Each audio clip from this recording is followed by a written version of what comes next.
Okay, IBM is the first company to define the big data.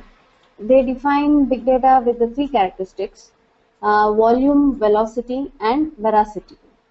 Volume, in the sense, as we all know, the name itself suggests it should be a huge data, which cannot handle by our traditional database system.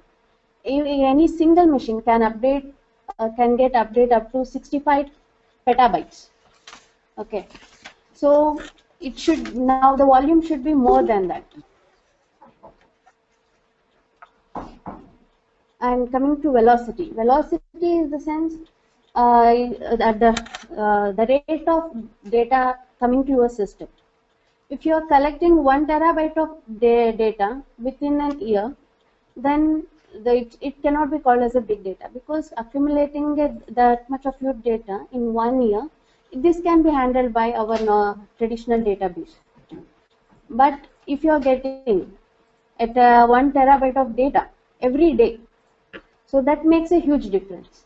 And handling those data and analyzing and make the predictions from them, for that is a one more different thing. That becomes difficult. So now that can be classified as a big data. Another veracity. Veracity, in the sense, the types of data it can get handled. We have three types of data: structured, semi-structured, and unstructured data. Structured data is nothing but our normal tables. As in, we have gone through our employee tables, customer tables, like that. It's a normal physical table which has names, columns, everything defined structure. Okay, let's wait for some minutes.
We have just started.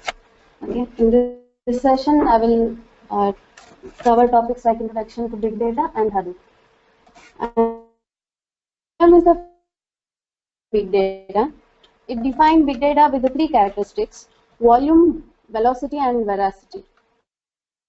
Volume, as the name suggests, it should be a very huge volume. It should be in petabytes and more than that. Velocity is the rate at which the data comes to the system.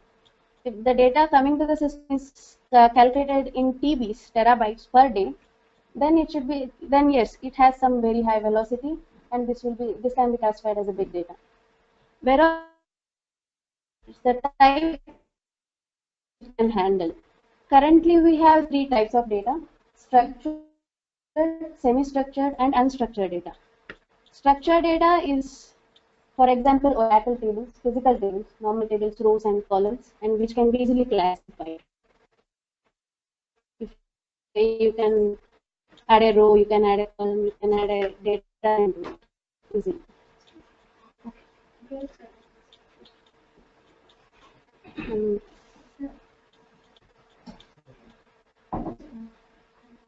Semi-structured data. It is, in this semi-structured data means it is not fully structured. but it is partially structured. For example, XML file, we have tags in that, and we are not sure how many tags we are going to have, but it has some structure, half a structure, that we have tags and the value assigned to it. So this is called semi-structured data. And unstructured data is nothing but it doesn't have any schema. For example, log files. Whatever the data we are getting, we can't define any schema on that. It is not sure what are the data we are going to get. It's like it will tell the time and it will give the logs. In some log files, it won't give the time also. It will just display whatever we are trying to do, whatever action is happening. So any data which cannot have any schema, we cannot impose any schema on it, that is called unstructured data. So in big data can handle all the three: structured, semi-structured, and unstructured data. And later they add two more V's, that is variety and value. Oh, sorry, the types I told earlier was variety, now veracity. Veracity, it got related. Data we have, it should have some value. There should be some correctness of data in it. Even it's in structured data, it is simple and clear. In semi-structured and unstructured data, whatever we get the data, it should have some correctness in that. For example, for an example, consider that somebody's birthday is there in a group. Someone wish happy birthday. Someone wish many happy returns of the day. Somebody sent some messages, some pictures, happy birthday with cake and all. So there is some data has some, and this is called how much we can define. If you few things, what they do, they take the whatever the WhatsApp prediction on it, they should get some value, and whatever we are doing, it doesn't have any rule applicable for that, to wish a happy birthday or whatever we chat in.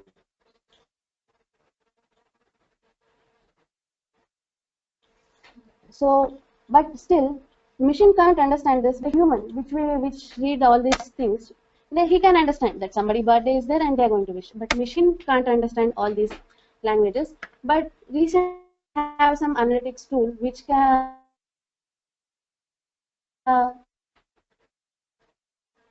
this is veracity. Coming to value, this is more related with human business analysis. Whatever the value we get means whatever the things we do, we analyze data, we do some ETL works on it, and then we will get the report on it. And those reports should have some value, should give some value to the business, so that they can make the further improvements in that. So if we simply have data and we are simply using we have classified it as a big data, and it doesn't have any value, then it doesn't make any sense. So the data, we should have some value, and there is no limits of variety in it. It can be structured, semi-structured, or unstructured. It should be a huge volume, and coming to the data, coming to the current system should also be high. That is the velocity. Okay, and the veracity. Whatever the data is coming, it should have some value, some correctness should be there. It should not contain more noisy words in that. Okay, so this is about the characteristics of big data. What are the sources which can be classified as a big data, and currently we have in the globe, currently it is generating 2.5 billion gigabytes every day. Okay, this figure I got it 3 years back. Now it has been increased.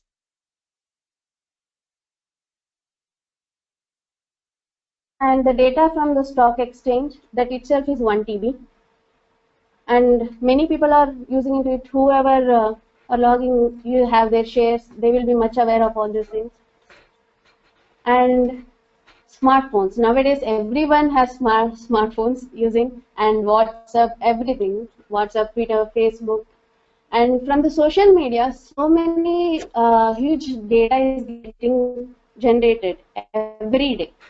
So for them, yes, it's a big data and they have to use the proper framework to handle all the things. Okay. Yeah. Coming to the applications, we have n number of applications as we see here. For example, I will tell about retail. You guys use eBay, Flipkart for shopping, right? Consider that you logged into Amazon. You want to buy a shirt. So what do? You search for some branded shirts, okay? And then you won't buy the shirts. You just log off. So next time when you log in, you can see that the recommended items, that these are the shirts. In the left side, it will be these are the shirts, and you can see that the same color of shirt from the lower price. Okay, so what they do is, in all the retail companies, they collect the data. For example, when you create an account in Amazon or Flipkart, it will ask for your name, your gender. Okay, so it asks for your income also. Usually nobody fill that. And yeah, they will collect all this data. Like at this age group, this person from this location is looking for this kind of shirt, this kind of they are looking for clothing in the month and on this date. They will analyze it. Like for example, we have Eid coming, so they will look the Eid, what are the new collections are there, and who are looking into it. Now it is winter. People will try to buy jackets, sweaters, the winter wear. So who are looking into it? From which location? Now we have told you, but in Berlin it is not the same. People, they will be it is summer there, so they are looking for summer dress. So so whenever you select something, it will capture all the details, and they will do analytics. And next, whenever you log in, they will display you similar items, and you will get notifications like this is the thing which we are recommending to you.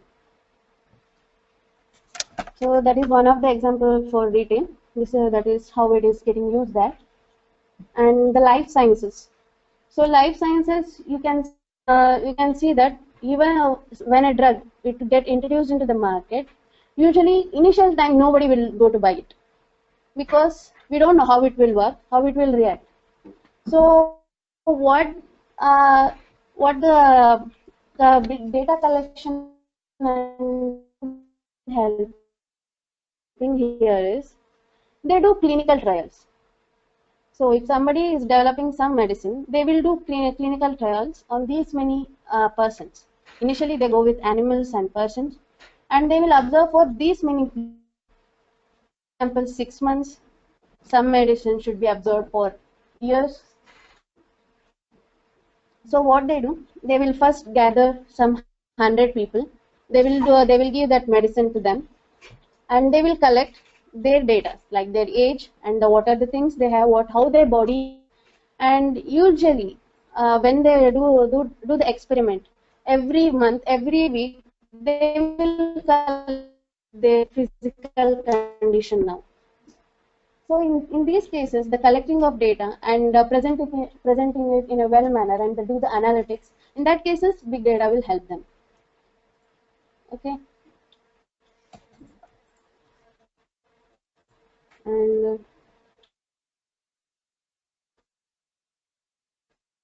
yeah, travel and transport. Did somebody attend the training on the first session? Nobody. Huh? Okay. There we are.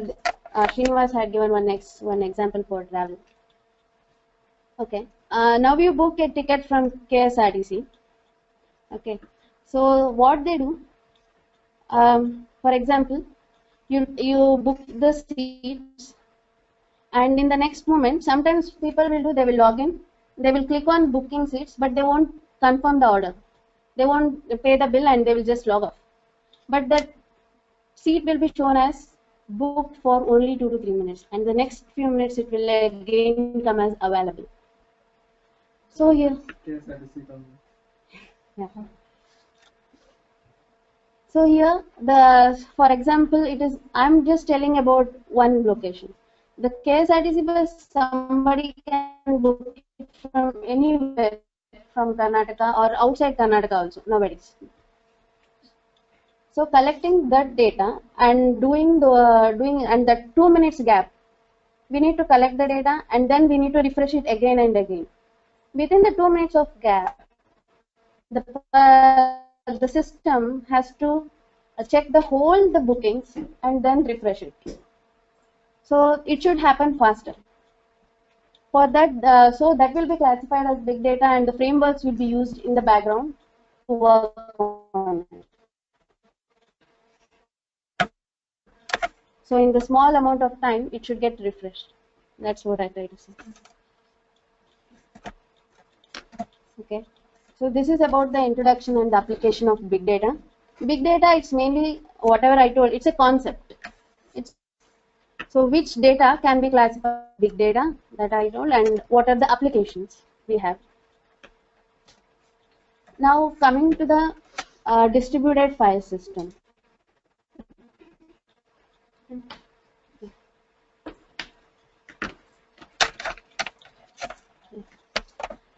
Consider that we have a machine.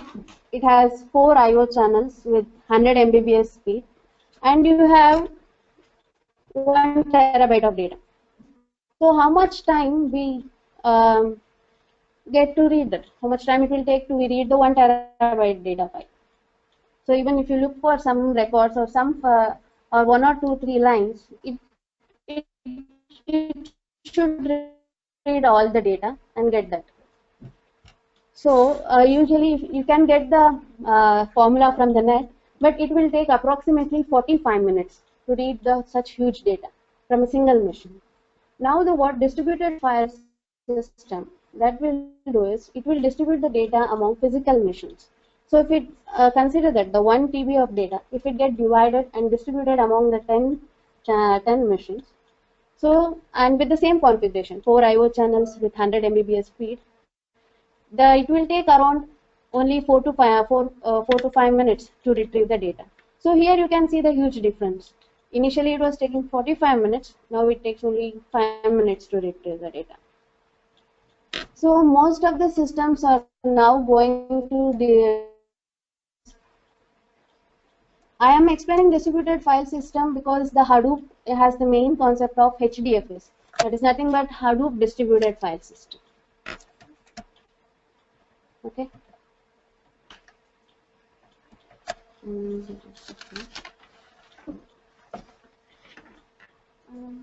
Can I use the board? Can everybody see the board?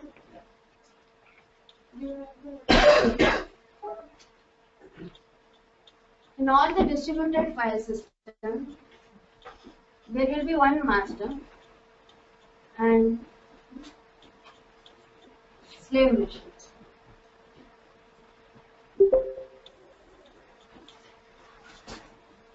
So whatever the file we get, that is what this master will do, it will divide the file into 4 parts, F1, F2, F3 and F4.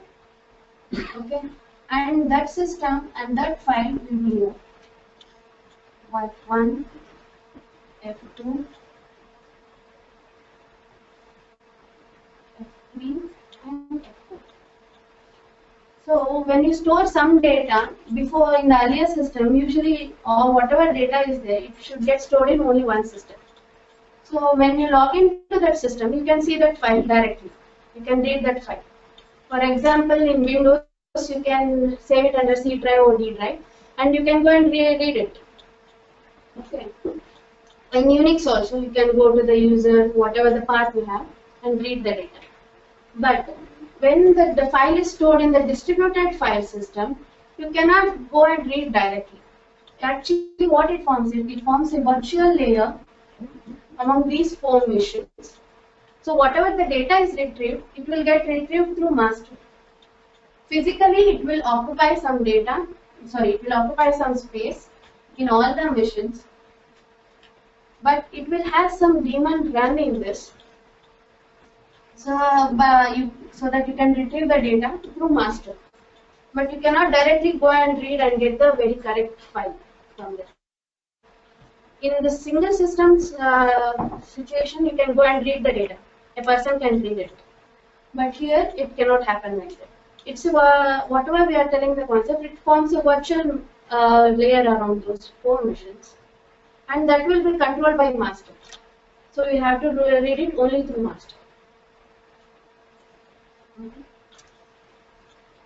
And whatever the distributed systems we use, it should follow few rules. Which is called CAP theorem. Okay.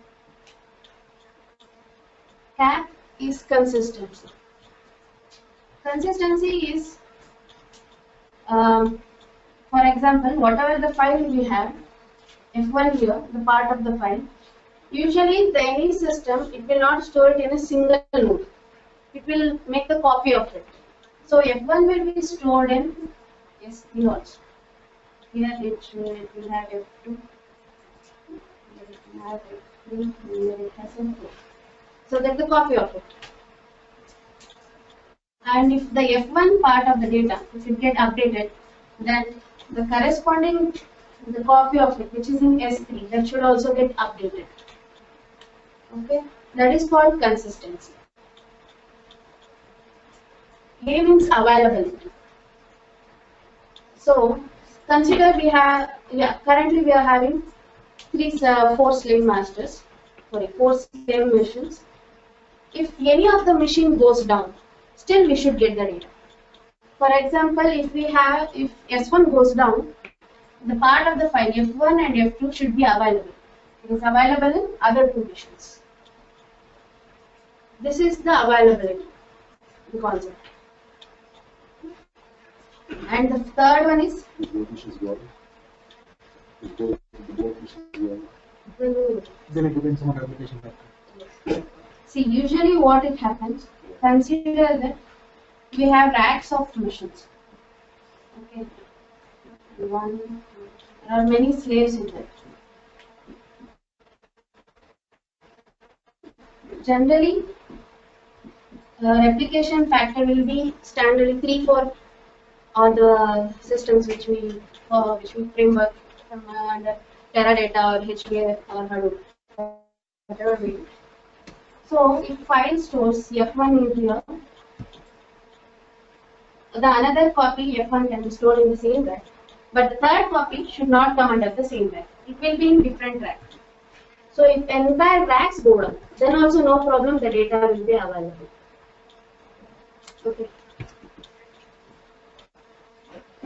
So if everything goes down, then yeah, it's a big loss of data. And P stands for partition tolerance. Partition tolerance is, see, now the data is get partitioned. Like the one file is now get partitioned to F1, F2, F3, F4. When you retrieve the data, it should come in the same order. F1, F2, F3, F4, the same order. That is called partition tolerance. Any good framework will follow either 2 of this, CA, AP or C. None of the, as per my knowledge, none of the framework supports all the. Yeah, when I say come to Hadoop part, I will explain more in detail. Any questions till now? Does also support all the 3? Hmm? Does also support all the 3? No. No.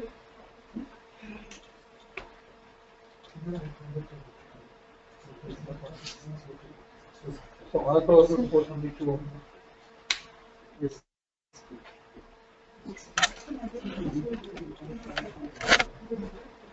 Hadoop? It's a framework. framework which comes to the Any other questions? the Waterfall is also a framework. It comes to a file system. And think of Waterfall as a tool, file system, all of that you work together. Hadoop is also something. I think simple. Yeah, I will tell in few minutes. You get more. You know, fine. Now, Yahoo. sorry. Hadoop came from Yahoo. Okay. What are the challenges we face in big data? One is storage of the big data. Another thing is processing.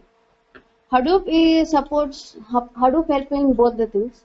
Storage HDFS, that is Hadoop Distributed File System, and for processing the data we have MapReduce.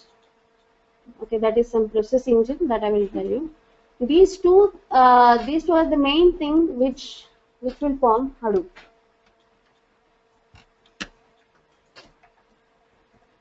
Okay. Initially in 2003 and 2004, Google released a white paper on MapReduce.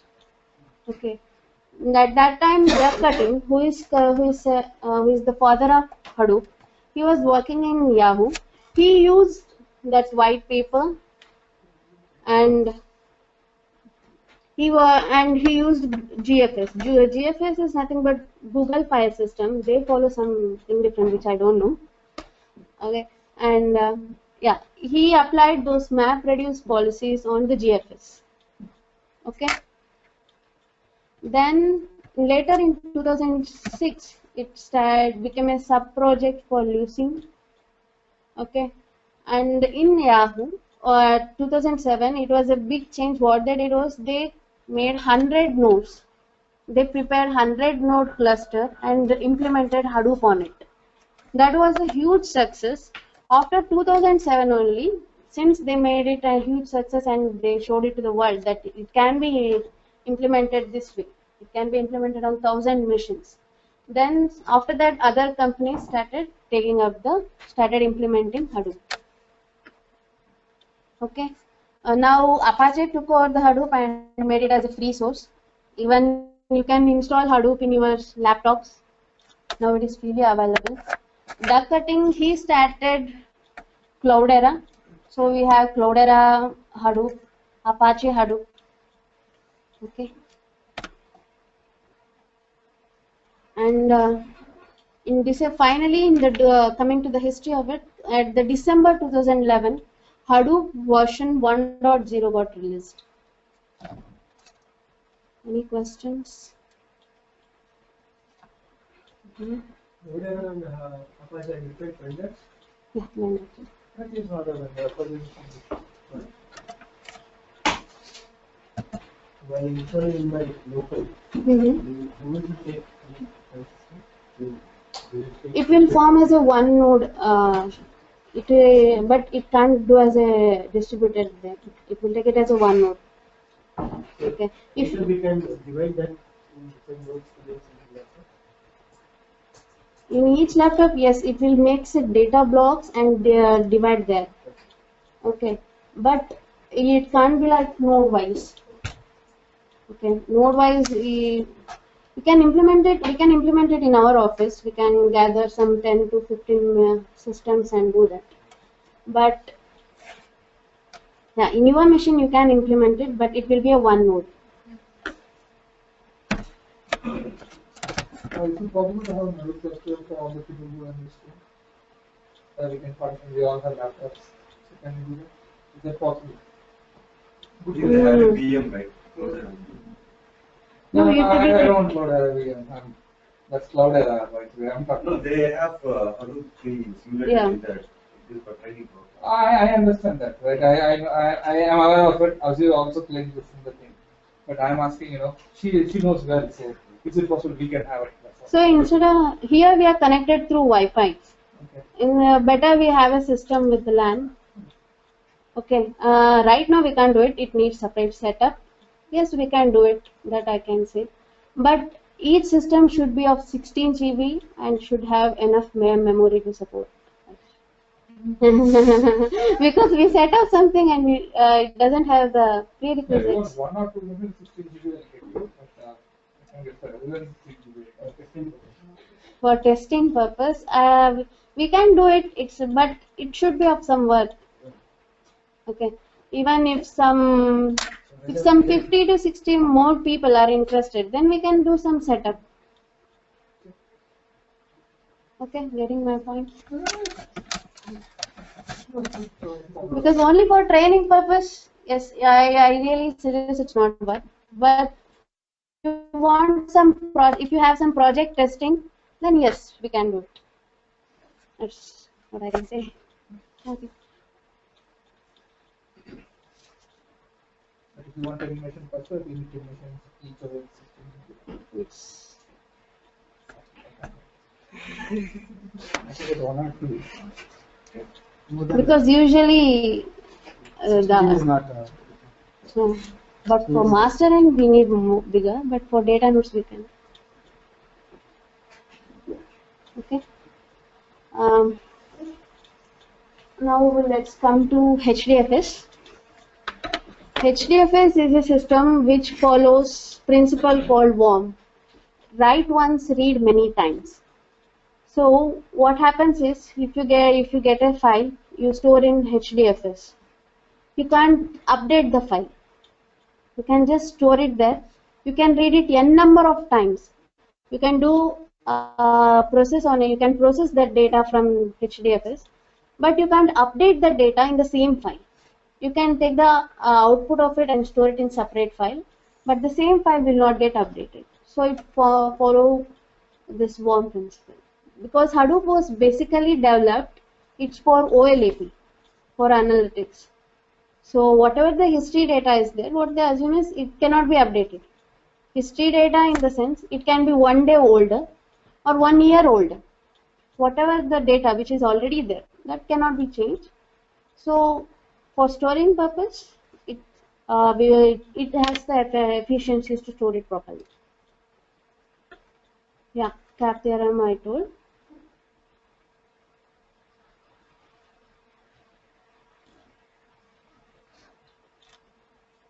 Yeah, if in the Hadoop cluster, as I told, all the 4 machines, totally the 5 machines will form a cluster. Even if one of the slave machines goes down, it will work efficiently. And Hadoop support vertical scalability and horizontal scalability. That means vertical scalability in the sense, now we have 4 slave nodes. You can add n number of slave nodes there. It is not fixed that we should add only this much of nodes. You can add n number of nodes there, and whenever you add the node, it is not necessary to restart the whole system. You restart that single system which you are going to add, that is enough. Okay. And now coming to horizontal scalability, assuming that this system has 64 TB of data memory. Okay. Now you can scale it up to, you can increase the space of it. For example, this has 64 TB. Assume that this had 32 TB. Now they want to update it to 64 TB. Once for that what they need to get this slave machine down, update it, and restart this machine. That is enough. No need, it won't disturb the other items in the cluster.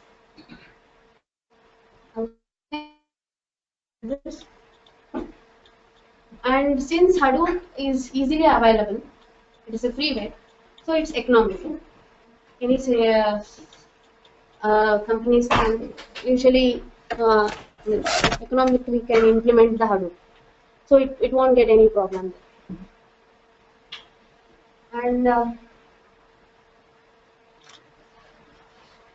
coming to the file system back again, I told it doesn't support consistency because we won't update here the initial file, it won't get updated itself.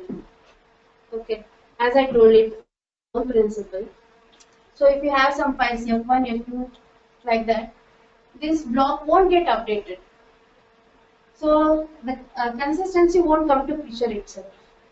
Now the availability of data, usually whatever it's called replication factor.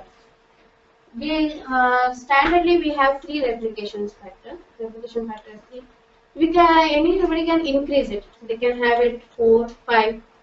Administrator can do that. They can increase it. Yeah. Then partition is, as I told, Hadoop supports that.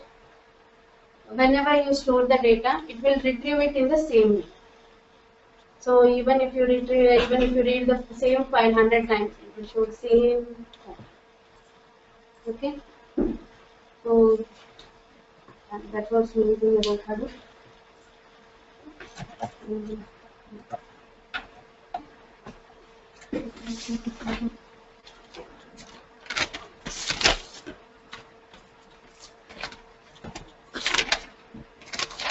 Okay. This is the Hadoop ecosystem. Okay. HDFS, as we discussed, it's the file system which Hadoop framework will provide. Okay. And MapReduce is used to do operations on this data. So if you want to do some operations, you can MapReduce will do in an efficient way. For example, if you want some rules to execute on some file, so what Hadoop in background does is, even consider the same example, the file has been splitted. So usually what other frameworks do is, they will collect, the master will collect the data. Okay, it will pull the data from the data nodes and then apply the rules on it and then update the data. But what MapReduce does is, it will supply all the rules to the data node itself. Okay, so that whatever the rules you have given, whatever the programming you have given, the code, it will run on all the 4 machines on those files. Getting my point? So that here the number of I/O calls will get reduced compared to your traditional database system. There will be too many I/O calls. They will pull the data, then they will process the data, then they will send back the data. Okay, and they will accumulate the RAM. Okay, to process the data. Here, saying whatever the code and the rules you have written, it will get passed to the data nodes, and the rules will be applied on the data there. So instead of running at this one point, they will run on the multiple points, and the number of I/O calls will also get reduced. Okay, so in this way, the MapReduce works efficiently compared to any other systems.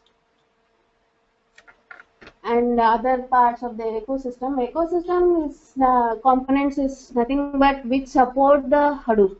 Hadoop is mainly about HDFS and MapReduce, and these are the tools and softwares which will help to analyze the data better in Hadoop. Okay, so now Sqoop and Flume. So to get the data, to have the data, we should get it from some systems. Okay, for SQL Server or any system, any database, we should pull the data. For that, we use Flume and Sqoop. Okay, Flume and Sqoop are the tools which will help in importing and exporting the data from Hadoop to other systems. Sqoop is used to import the data for structured data. For example, physical tables, whatever you have in Oracle and SQL servers. So it will import and export structured data, whereas Flume can handle unstructured and semi-structured data.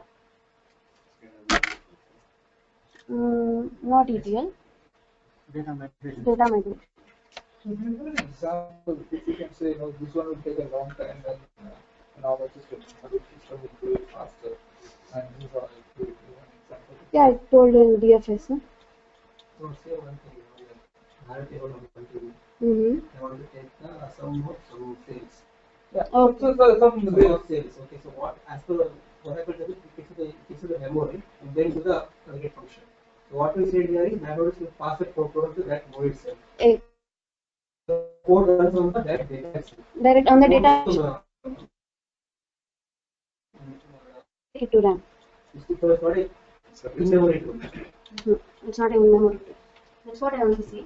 In Oracle, That was not as you talking said, so whenever you pass the code to the master, what it does is, it will do the IO calls. The master knows that that file is available in all four systems. So it will pull the data to its RAM. Okay. So it will compile there, and again it will pass it to the systems. Okay. It's two-way, and it is occupying your RAM. Okay. Again, it comes under system performance, occupying the RAM for a longer time, and code is running at only once. Right? One machine. Yeah, it's on one machine.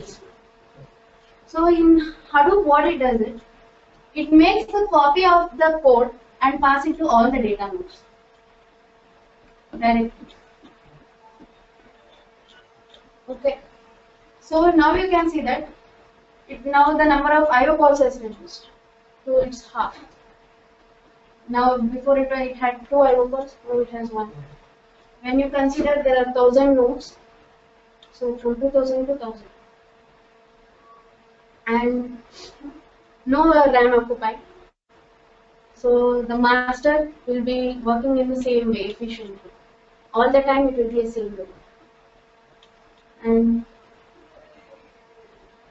yes, and the code will be run faster because it is running on all the 4 machines. Now for the code, the data load has reduced. Since before you were putting all 1 terabyte of data to the code. Copying it to my RAM and then I'm doing Yes. updates there. So Okay. here it is on doing on the node itself. Yes, in the node itself. So now the data load on the code has been reduced. So it will perform better. Okay, it will assume that here your code is taking 4 minutes. Okay, and since it is divided on the data, so this will execute in 1 minute, 1 minute, 1 minute, and this minute is parallel. So within a minute you will get an answer. You will get the result of it. Okay.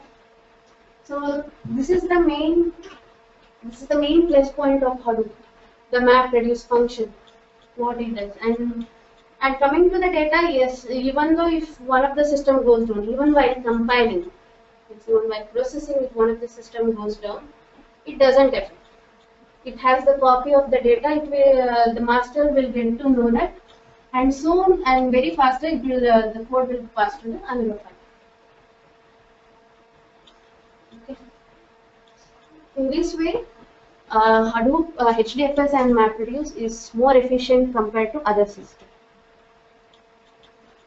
One more point of that So it will be loaded centrally and moved thing, or it will be loaded also distributed? You said about the 1 terabyte of data. Mm-hmm. It will be loaded centrally and distributed, or will it be No, it will- loaded it- distributed? It will load distributed. the point of the own principle, right? Yeah. You won't update. Mhm. So in that case, I think that's the same example what you gave for Flipkart sales. Initially, I was looking for a mobile. So after a lot, it showed me all the mobiles. So next day, I search for some other thing, search for a TV. Mhm. Next day, again, the log up is showing the TV's recommendation. So that means for my user, it is showing me, for the purchase, showing mobiles as per my Requirements. search criteria. Second, it is showing TV. So it is updating, right? Something. It is giving me some new results for me. It is not saying the old results. See, How is it handling? in the back engine, the thing is separate. Okay. So, okay. On the day 1, you searched for mobile. Okay, done. And on the second day, it showed you mobile. Mobiles. Okay, on the day 2, you search for TVs. And day 3, it showed TVs. recommendation. There is almost a day gap. Okay. So, it's like whatever you searched for means for mobiles, for in the next minute itself, it becomes a history data. Okay. What will be passed to the system is you have searched for the mobiles. When in the background, when the system runs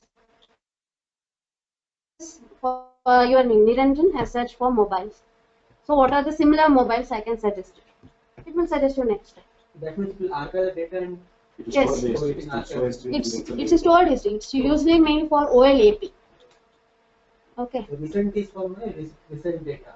Yeah. Recent data set. And history will be You can do it in some other way. You log in. You search for 2-3 items. When you log in again, it will give suggestions for all 2-3 items. Right. So it will capture your data and time frame. That was giving you 1 day gap. It's very big gap for it to process and analyze. And with all these data, in future they will only after 1 or 2 days, you will know. they read mails. There's many things. That is notifications. Yeah, that is another analytics which they follow. Yeah, each this whatever things they are getting is whatever the data they accumulate, they do the analytics on it. For each, they follow different rules. For you, when you log in, you just need to see the similar items. But when some upgrade on that done, you should get the notification so that you can go and log in again. They make some business like that. Okay.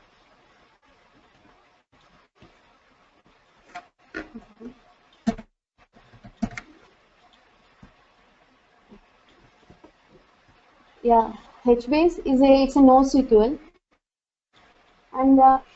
While explaining CAP theorem, I told it doesn't support consistency. It won't update the data.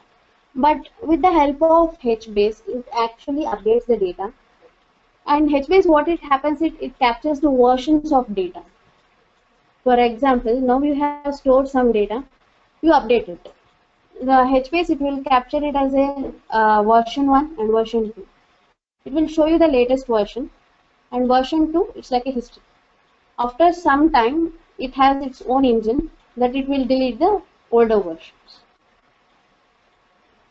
Okay. And coming to Hive and Pig. Facebook has developed Hive and Yahoo developed Pig. The main intention was whatever we are storing the data. To retrieve the data, we are writing a MapReduce code. Okay, everybody can't write this. A developer, somebody needs a developer to write the code. Okay. So, but even though it's work efficiently, to make it more user friendly, they developed Hive. Hive is like a SQL layer on HDFS. Okay. So that SQL is very common. Even the managers, they all know about the SQL. They have the basics and about very friendly. Everybody can learn that. So what Hive gives is it's like a SQL layer in data from HDFS. Okay, and what Hive does is whatever the SQL code you give, it will create a MapReduce code in the background, and it will MapReduce job, and it will display the output on the console. Okay, the intention was that it should become more user friendly, and it has its own limitation. Hive SQL. You can't do update. You can't create index. Database or database or HBase actually it's a specifications, set of specifications. Data we store on In HDFS only. In HDFS only data will be stored. And Hive is like a specification server.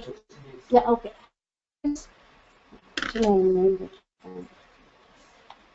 It's the standard and specifications. Okay. You can compare.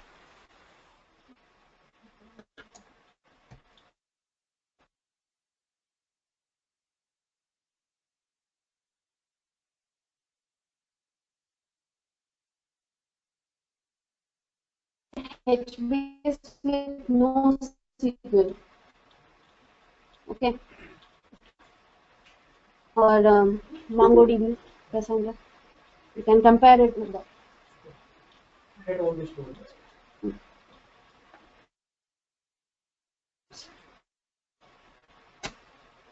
Now we have updates in like 2.0 to index or something. Yeah. I think recently was. Okay, good point together.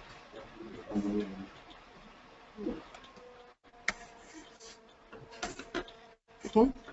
And Hive is mainly for structured data. Okay, it supports structured data. It doesn't support unstructured data. Where Pig supports unstructured data as well. But Pig doesn't support SQL. It has its own language called Pig Latin. Using Pig Latin, they can retrieve the data that will help for analysis. Okay. Coming to processing thing, we have something newly in market that is Spark, which will perform almost 10 times better than MapReduce, but it doesn't have HDFS. It doesn't support HDFS. So what usually, now whatever the upcoming trend is, they first install Hadoop. On Hadoop, they install Spark, so that whatever the job runs in background, it's run more faster.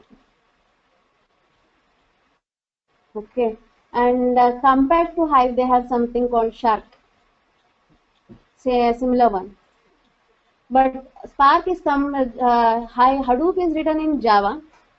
Okay, but Spark is written in Scala, which is a very new language and something different, which I also don't know. I have never worked on it.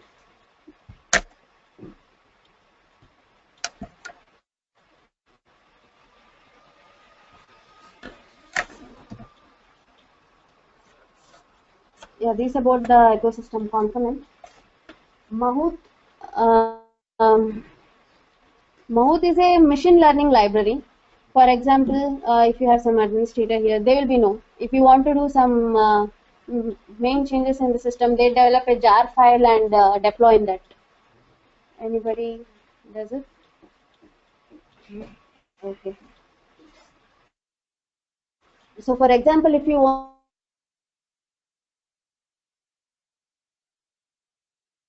keeping it for, they can make it as a rule, add it in a jar file and deploy it, so that it can be easily retrievable. Okay.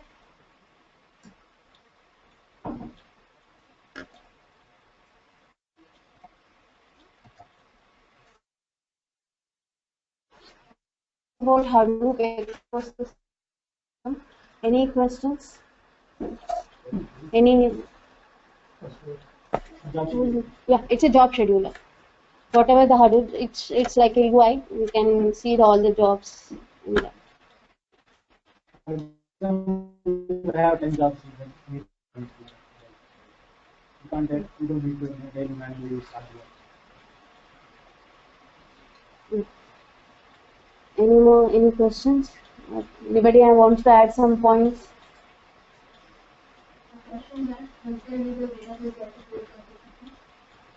Teradata support consistency.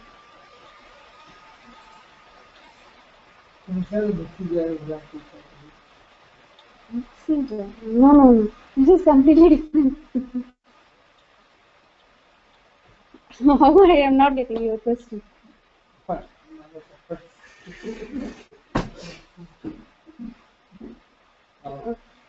Just because I understand, you have a lot of different tools, and you want to start a tool from things. And actually, one example is I remember 2009 times when I used to use Hadoop to see the example to make it simple. So typically, you can take a jar, and one person can actually do that. You take all apples, cut apples, and cut oranges, cut everything, right? But instead of that, you have 4 jars, 4 mixy jars, 4 mixies, right? You cut apples and put it, you cut oranges and mix separately, cut separately. The multiple people they can cut separately. Then you put all of them together and you can make a juice, mix a juice, right? Now it is faster rather than you making.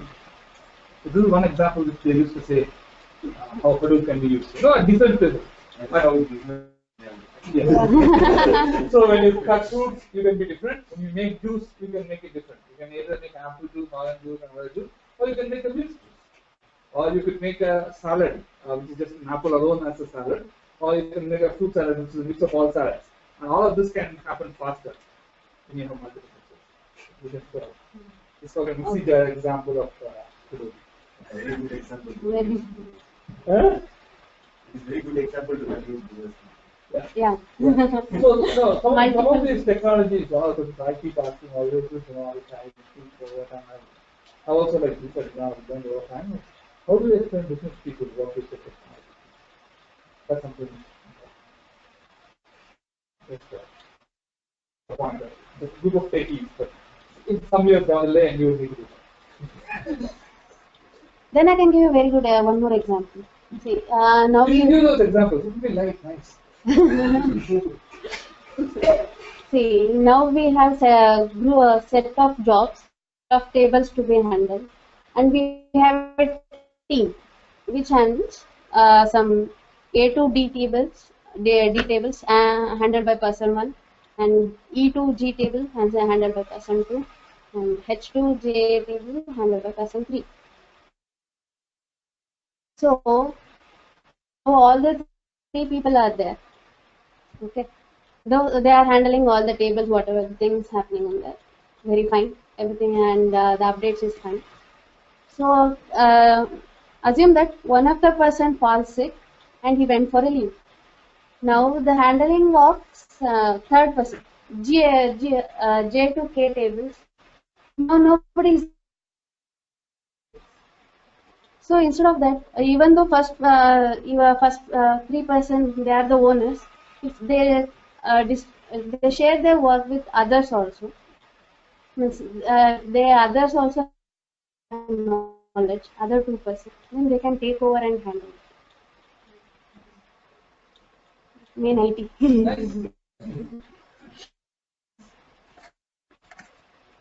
Okay, and for next session we have planned to explain about more into Hadoop architecture, and we'll execute one code and show you how it will work.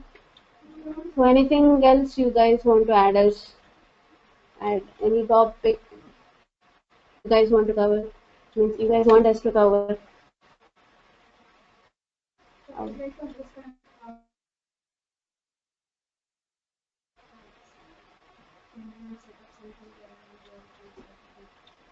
Yes, means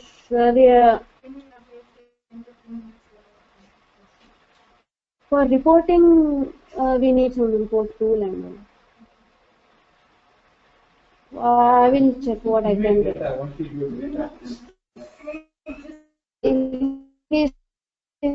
How can we represent the data?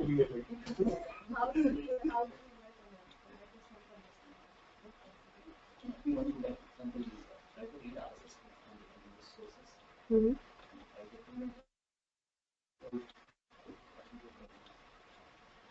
Okay, we'll try to do it. Yeah. Because currently I don't know about the reporting part and the reporting.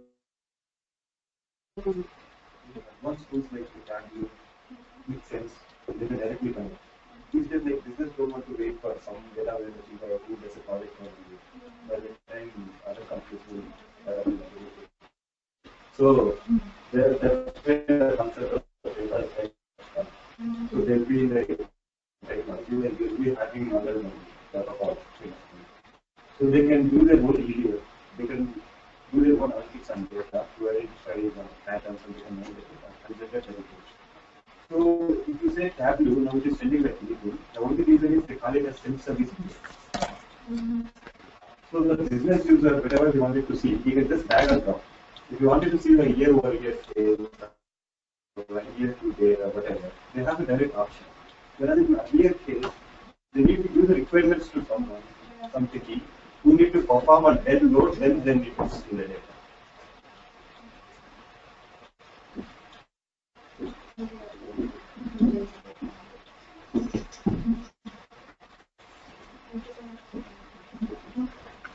Thanks everyone.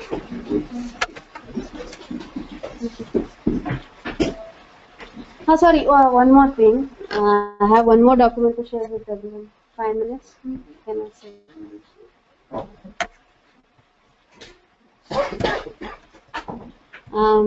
If somebody wants to install Hadoop in their machines, okay, they can create a one node machine.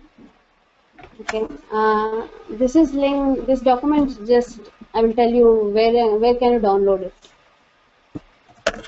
Okay. You can search for VirtualBox. You need VirtualBox for it. Okay, you will go to this link there. You will get this link only in the first VirtualBox.org. If you search in Google, you will get this one as the first thing. Go to that. You can download it for Windows. Our all laptops have Windows. You can download it, or if somebody has Mac, they can download OS. And next is Cloudera. When you go to the Cloudera website, you will get an option to select which version. Select the latest version, 5.4, and then you go for the third option, download for VirtualBox. Here you have all three options, right? Go for the last one. It will take some time because it's a huge file, and this file contains two things. One is one will contain image, another one is software. That image is very much important. Make sure that also gets downloaded. When you download this thing, you check it once. It should has two objects.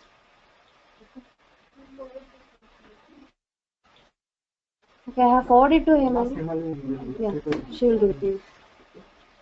Okay. Thank you. Thanks everyone.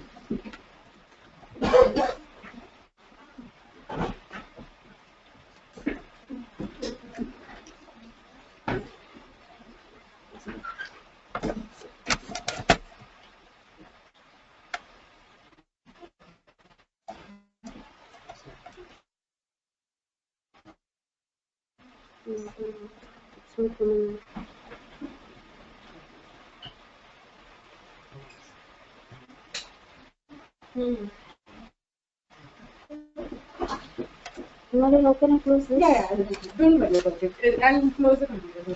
Thanks a lot. You were explaining really nicely, but I had to go. It's okay. Hey, I need a few. Sure.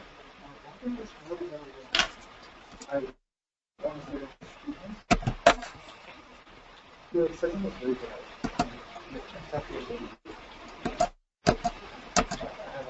I have a point